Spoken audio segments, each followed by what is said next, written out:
మదనసేన ఇచ్చిన మాట విక్రమార్కుడు ఏమాత్రం పట్టువదలక మళ్లీ ఆ శవాన్ని భుజాన వేసుకుని నడవసాగాడు. అప్పుడు బేతాళుడు కథను ఇలా మొదలుపెట్టాడు. పూర్వం ఒక అందమైన యువతి ఉండేది. ఆమె పేరు మదనసేన. ఆమెకు వివాహం నిశ్చయమైంది. అయితే పెళ్లికి ముందే ఆమెను గాఢంగా ప్రేమించిన ఒక యువకుడు ఆమెను పెళ్లి చేసుకోవాలని కోరాడు. మదనసేన అతనికి ఒక మాట ఇచ్చింది. నా పెళ్లి జరిగిన తర్వాత మొదటి రాత్రి నేను నా భర్త కంటే ముందే నీ దగ్గరకు వచ్చి నిన్ను కలుస్తాను.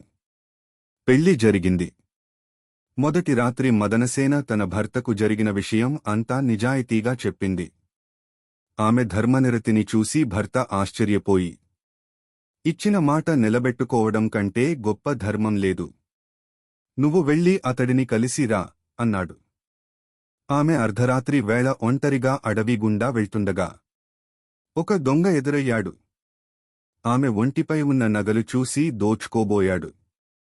అప్పుడు ఆమె తన కథ చెప్పి, నేను ఒకరికి మాట ఇచ్చి వెళ్తున్నాను.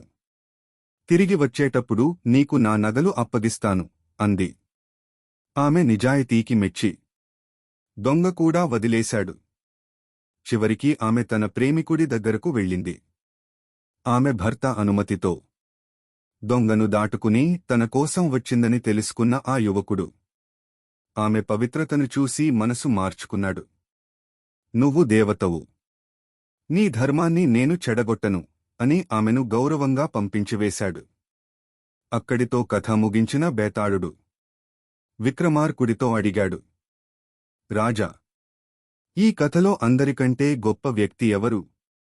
భార్యను పరాయి వ్యక్తి దగ్గరకు పంపిన భర్త, నగలను వదిలేసిన దొంగ, లేక తన దగ్గరకు వచ్చిన యువతిని గౌరవంగా పంపిన ప్రేమికుడా? దానికి విక్రమార్కుడు, బేతాళా, ఈ ముగ్గురిలో భర్తే అందరికంటే గొప్పవాడు. ఎందుకంటే భర్త తన భార్య ధర్మాన్ని గౌరవించి ఆమెపై నమ్మకముంచి పంపాడు. అది గొప్ప త్యాగం. ప్రేమికుడు ఆమె పవిత్రతను చూసి వెనక్కి తగ్గాడు. దొంగకు ఎటువంటి బంధం లేకపోయినా ఆమె మాట విని దయతో తన వృత్తిని పక్కన పెట్టి ఆమెను వదిలేశాడు. కాని అందరిలోకి నమ్మకం, ధర్మం, త్యాగం కలిపిన గొప్ప గుణం భర్తలోనే ఉంది అన్నాడు.